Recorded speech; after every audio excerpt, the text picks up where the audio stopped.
Hello, it's Chris Stafford back again with Marci Kornegay, who's on the Pacific Crest Trail. We're catching up with her on Monday, June the 13th.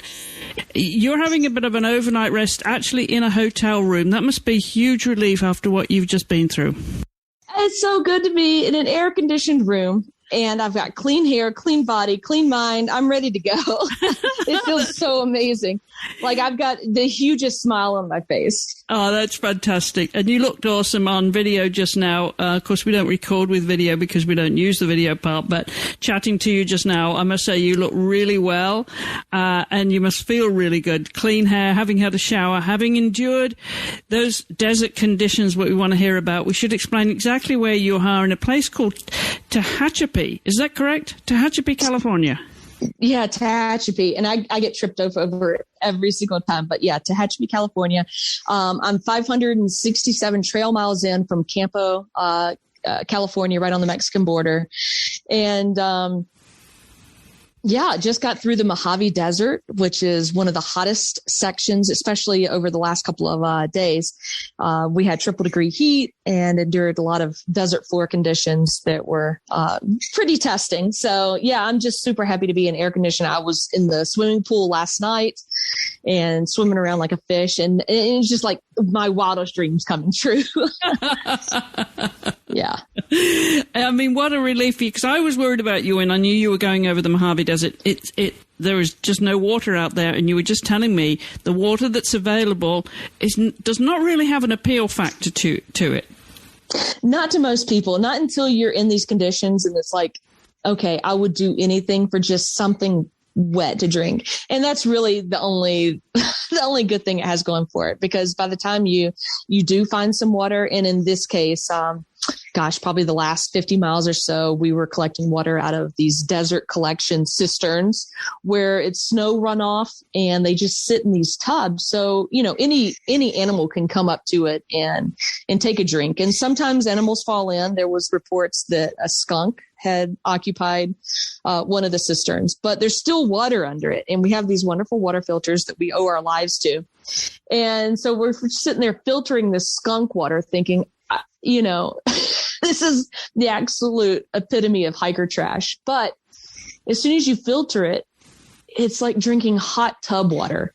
And you're so thankful for it in some regard. And then other regards, you're just like, no, I'm too good for this. But it humbles you. You're not too good for it. You need water to survive out there. And being in 100 and up to 110 degree heat, without much breeze, it's welcome. I'll take skunk water over no water any day. Right. It's all a matter of survival. You were telling me the shade is few and far between. And with those kind of conditions, isn't it a bit of a mind game though, Marci? We talked about this in between after the last podcast we did, because you were saying that it was going to be more of that mental struggle. How do you keep yourself mentally alert and not just focusing on your survival? Because it really is about survival, isn't it? Have you carried enough water? Have you got enough nutrition and the right kind of food until you can get food again? So give us an idea, since we last spoke, what that looks like. How much water have you had to carry over this desert, and how much food for how many days? Yeah. I think early on, the first couple of 100 miles, I think we talked around close to the 200 mile mark the last time we spoke. So Those first 200 miles were so much about, what can I do to stay hydrated? I need to find more water. And it's all so personal. I need water. I need food. I need to resupply. I need to sleep better. I need to get these miles in so that I can advance to the next station. And now I feel like in these last 300 miles or so, it's more of like this mentality of more of a pack mentality, where it's like, okay, well, we need to find water together as a collective group. And I've been fortunate enough to meet some other people that we all share that common survival, and we're able to do it together. And I think that that's really been a huge shift in morale. After a long day, I think it's been a huge shift in taking a lot of pressure for me personally to find these water sources alone and by myself, that we're doing it together in a group. And it really adds to, I guess the adventure part of it. and problem solving together. I kind of think of this, as a former golf coach, what can we do as a team to elevate the team for the team's common goals? You're always thinking about that as a coach or an athlete or anybody in that kind of arena. But now it's like, all right, well, where are the leaders stepping up? And in our case, it's been a little bit of everybody at any given time.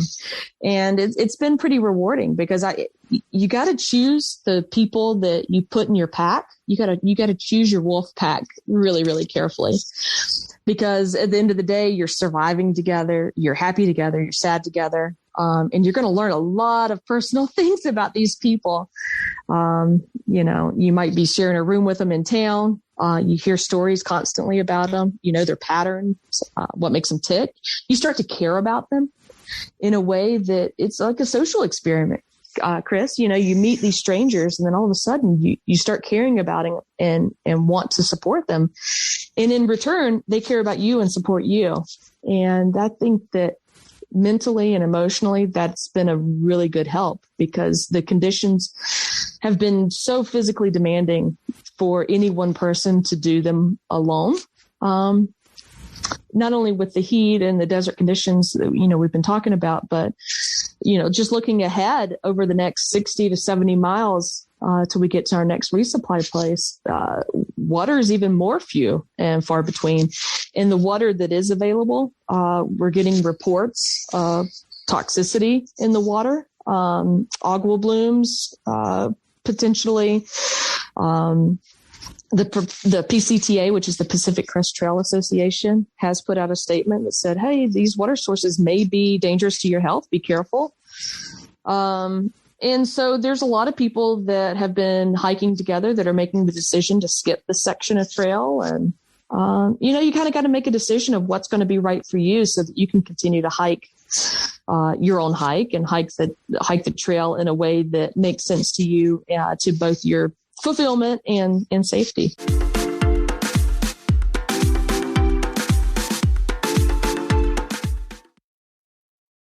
So what keeps you mentally in tune to this beyond survival, knowing that it's right for you when you could get off trail any time because there are those kind of dangers? You don't want to get sick and so that you couldn't do the rest of the trail. You have to make big decisions here in the spur of the moment, right? It just comes down to survival. What keeps you strong mentally? In this instance, it is a big decision. I'm in a town where a lot of hikers have come together that, we may or may not have seen each other on trail yet, but, people are hiking in different groups trying to make decisions that are best for themselves personally. And I'm in the same boat. And me personally, I think it's a decision that I've got the mindset, and I came out here with the mindset that I'm going to complete this entire trail. And it's going to throw different challenges and hazards, but we just got to figure out a way to make it happen. And just because there's bad water and there's no available for the next 30 miles, for example, then I got to figure out a way to make sure that I do have enough water. And so if that means carrying out extra water out of this town that has safe water, then I'll strap on an extra 10 pounds of water on my back and be very, quote unquote, discomfortable for a couple of days. And that's been a new word that has come up often. And I use it because I think it makes sense. It's not uncomfortable. It's but it's very discomfortable. It's very anti comfort level. And I think that my mindset is I was made to do hard things, and we can do hard things, and we can do harder things when we do them together. And we can commiserate with each other, pat each other on the butt, and move forward. So that's sort of, I guess, my coach mentality behind it. And that's what we're going to have to figure out how to do. Yeah, because the load gets lighter by the mile, right? The more water you drink, the lighter it gets. You just got to pace yourself. Yeah. And how about food, carrying enough food, and for how many days at a time? Yeah, I'm sort of an anomaly out here. I think everybody is eating 2 and 3 meals at a time and carrying a lot of food. And I'm thinking, you know what? I could probably get by with a couple of crackers every day if that's going to lighten my load and give me more water. I crave water more than I crave food. And as long as my mouth stays, and this is sort of gross, I guess, for a podcast, but my tongue gets so dry and I'm like, I can't breathe. And, as long as I have a little bit of water or chewing gum, lifesavers have been great. Anything to just keep my mouth wet and, where I can have voice, I feel a lot more safe and secure. But a lot of people pack their fears. I mean, that's sort of what you do. I pack water and other people pack food. Yeah. Yeah, it just come down to survival, as you say. Now, let's look ahead to what that looks like, Marci, over the next, 30 or so miles. You said you've got another dry area you're going into. You're going to carry enough water. What's the terrain going to be like, though, as opposed to what you've just done? It's going to be more of the same. We're climbing anywhere from 3,000 to, I think our highest elevation in one day was like a 6,300 foot climb. And I've learned that, we're going to have 2,000 to 3,000 foot climbs over the course of a 4-mile stretch, which is a pretty decent grade. I mean, it's enough to make me huff and puff, that's for sure. But it's not the worst. In the way that these trails are designed, there's a lot of switchbacks. So there's a lot of angled walking instead of like climbing. So when I hiked the Appalachian Trail a few years back, there was a lot more rock scrambles and climbing on rocks. And that was a lot of the ways that you'd gain elevation quickly. But here you're in a vertical position. You're just walking uphill. So, yeah, I keep, it's funny is I keep thinking back on our bike trip that we took on the Potomac Heritage Trail. And when we'd have to get off and walk our bikes, that would be like the grade that we would be walking. Oh, wow. Okay. Yeah. I got it. Yeah. So I'm sure you can get a little visual and picture of that. Most definitely. Oh, wow. Just to summarize then, the high points, not altitude-wise, but the high points and the low points of this last stretch since we last spoke to you, Marci. Yeah. I instead of doing a high point, low point, I want to pivot and just maybe think of them more as like trade-offs, and in life we have regular trade-offs too. So you got to pick your gear and you might spend more money, but to get more comfortable gear or lighter gear. Or you may not, or you might have rocky terrain. You might be climbing out of a river basin, climbing 6,000 feet, but there's water everywhere. So you have these weird trade-offs all the time. Just yesterday, I was walking through a wind farm. So the terrain was super rolling. It was 100 degrees, but we had wind. So that was nice. Or you might have decent terrain, kind of flat, but you might not have any water. So there's always you're always going to have something and you're always not going to have something. And I feel like these are like trade-offs and kind of like your highs and lows all mixed into one. Yeah. So it's, the more water you carry, the more water you have, but then you have a heavier pack. And I think that that's just sort of how we live our lives, on what I'd like to call back in the real world. You might have a bigger home, but it's going to be a little bit more expensive, something like that. Yeah, for sure. So where is your next main destination now? Because you're just south of Bakersfield, if anybody's looking on the map here. South of Bakersfield, California, you've sort of circled northwesterly. Now you're getting more northerly, aren't you? Back onto that. You're most northern, then you'll be constantly northerly, won't you, after it going west a little bit? Yeah. As a matter of fact, we will start reaching the High Sierra. So I think probably the next celebration point will be Kennedy Meadows. And that's where it's about another 150 miles or so. And at that point, I will obtain a bear canister, and we'll have to be on the lookout for more wildlife. Apparently the bears are quite excited to find your food.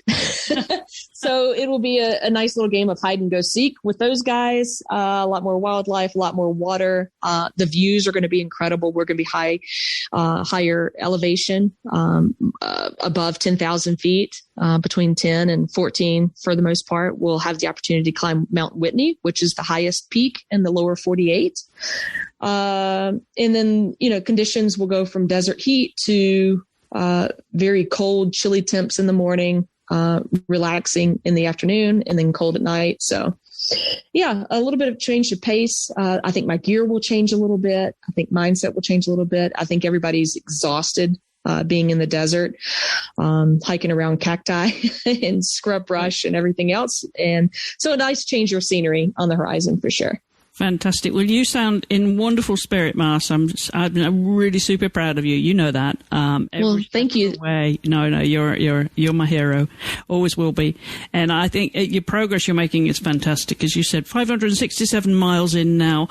We're looking for that next celebration point where hopefully we'll catch up with you there, Mars, as you climb up through California to Kennedy Meadows. So stay safe. Enjoy the change of scenery and terrain. We expect some photos posting on your social media, Blonde Bear. If anybody wants to follow us on social media, on Instagram, Blonde Bear.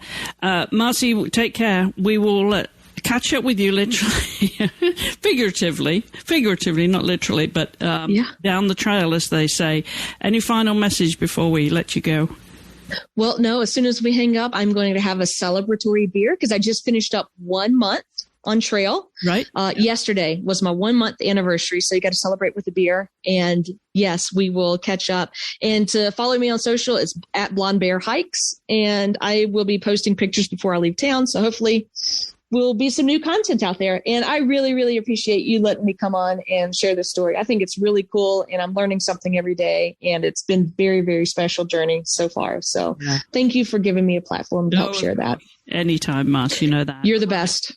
And you are too. You take care out there. Stay safe and we'll catch up with you a little bit later. Thanks, buddy. Bye. And you can listen to past episodes with Marci on the Amazons podcast and also at Wisp Sports. So you can follow the journey along with Marci all the way to the Canadian border, which she hopes to reach by the end of September. And again, Marci's Instagram is Blonde Bear Hikes and we're at Wisp Sports. So until the next time, thank you for listening. Goodbye for now.